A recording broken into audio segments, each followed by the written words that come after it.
Hola, soy Liz Liston, soy profesora de nefrología en el Imperial College de Londres y dirijo conjuntamente una gran consulta de nefritis lúpica. Muchas gracias por unirse hoy a escuchar esta charla. En los próximos 30 minutos hablaré del papel de la biopsia renal y de la clasificación de la nefritis lúpica. Hablaré un poco de la carga que supone la nefritis lúpica para los pacientes y de cómo afecta sus vidas. Y hablaré de las estrategias de tratamiento de la nefritis lúpica a la luz de los datos recientes. Creo que es realmente importante señalar que por primera vez en mucho tiempo ha habido 2 nuevos medicamentos aprobados por la FDA para su uso en la nefritis lúpica, a finales de diciembre de 2020 y en enero de 2021. Voy a colgar mi historia en torno a una paciente que era una mujer caucásica de 24 años cuando la conocí. Había tenido diabetes tipo 1 diagnosticada hace 7 años antes y tenía un buen control. Le habían diagnosticado lupus unos meses antes y solo había tomado hidroxicloroquina. Presentó artralgia, fatiga y alopecia. Luego desarrolló hinchazón, edema y disnea con un aumento de la fatiga y en el momento de la presentación estaba muy nefrótica, con leve sobrecarga de líquidos e hipertensión grave, y en el momento de su biopsia renal hace unos años tenía una función renal muy deteriorada. Tenía una albúmina sérica muy baja, una relación proteína-creatinina urinaria equivalente a unos 7 gramos de proteína urea al día, un anticuerpo antinuclear fuertemente positivo, y en ese momento su ADN de doble cadena estaba justo por encima de lo normal y sus complementos eran normales. Ahora, si vas a hacer el diagnóstico de nefritis lúpica, realmente necesitas hacerlo en una biopsia renal.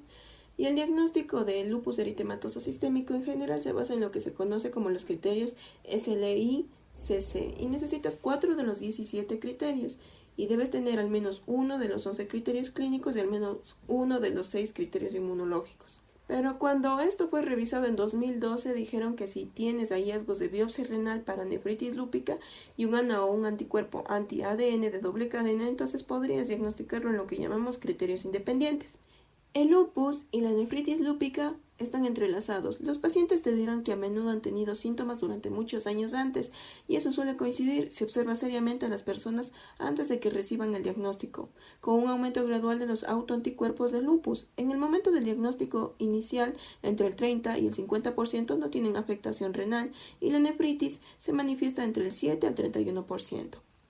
En un estudio de seguimiento, el 90% de los pacientes desarrollaron nefritis lúpica en un plazo de 5 años, y cabe recordar que hasta el 25% de todos los pacientes con nefritis lúpica desarrollan una enfermedad renal terminal en los 15 años siguientes al diagnóstico de su nefritis lúpica.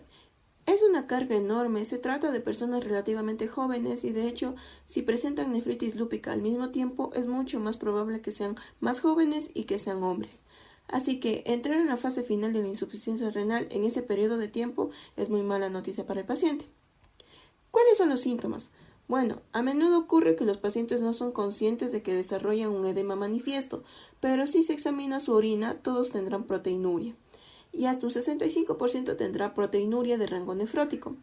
Muchos tendrán hematuria microscópica y, por supuesto, eso se interpreta mal porque la mayoría de los pacientes son mujeres en edad fértil que tienen la menstruación, así que la hematuria microscópica es difícil de evaluar. Si los buscas, puedes encontrar cilindros de glóbulos rojos o celulares, y una proporción bastante alta tiene una función renal alterada.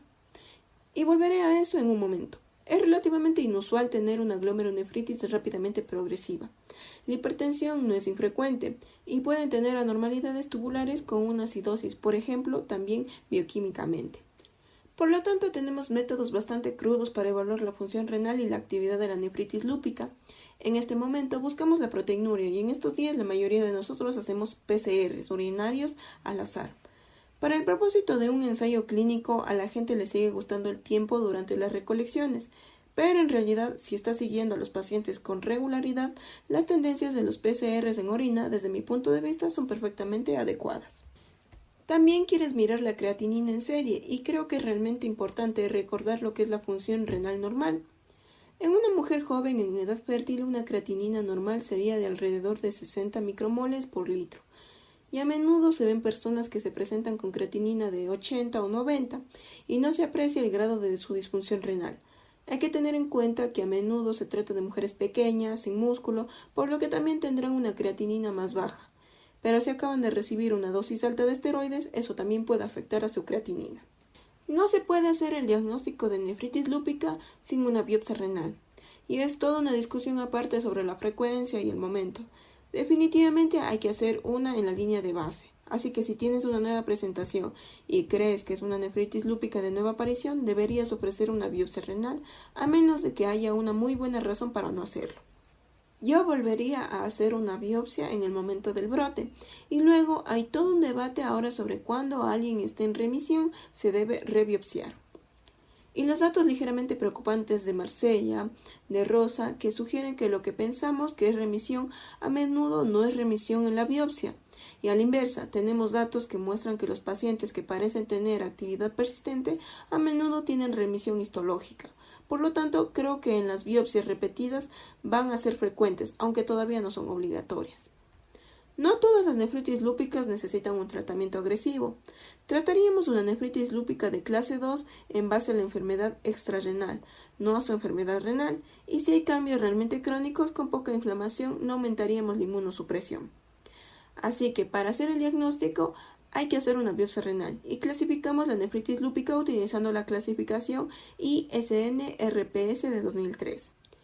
Esto se basa en el uso de la microscopía de luz y la inmunofluorescencia, no en la microscopía electrónica, pero si tienes acceso a la microscopía electrónica es increíblemente útil.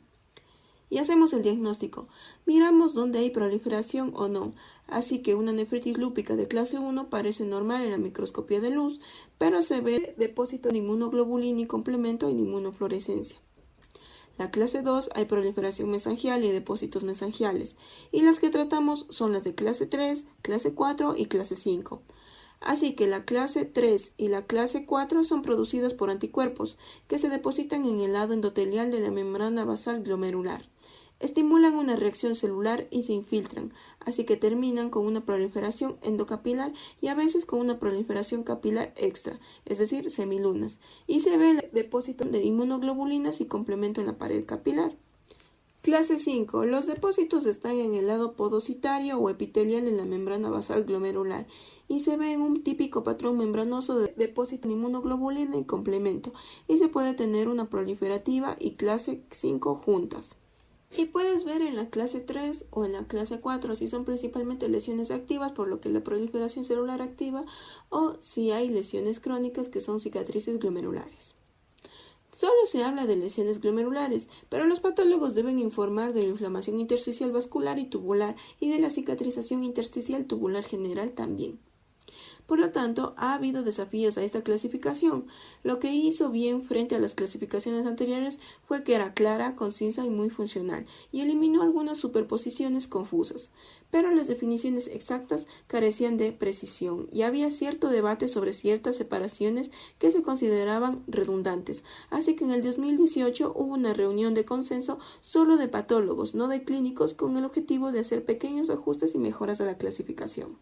Lo que terminaron haciendo fue deshacerse de esta división entre lo que se llamaba clase 4S, así predominantemente segmentaria, y clase 4G, global, porque no hay evidencia de que haga alguna diferencia en el pronóstico. También se deshicieron de la definición de todo activo, todo crónico o activo y crónico, y recuperaron el concepto de actividad en los índices de cronicidad.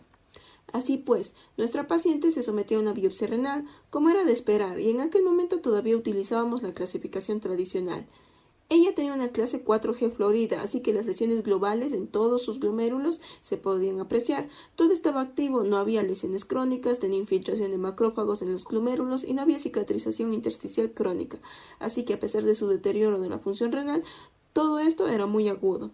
Y entonces, tienes que pensar, ¿cómo vas a tratar a alguien con nefritis lúpica como esta?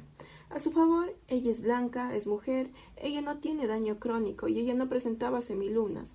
Y me gustaría que pensaras en cómo tratarías a esta paciente y volver al final para decirles lo que hicimos basándonos en nuestra práctica y en la evidencia.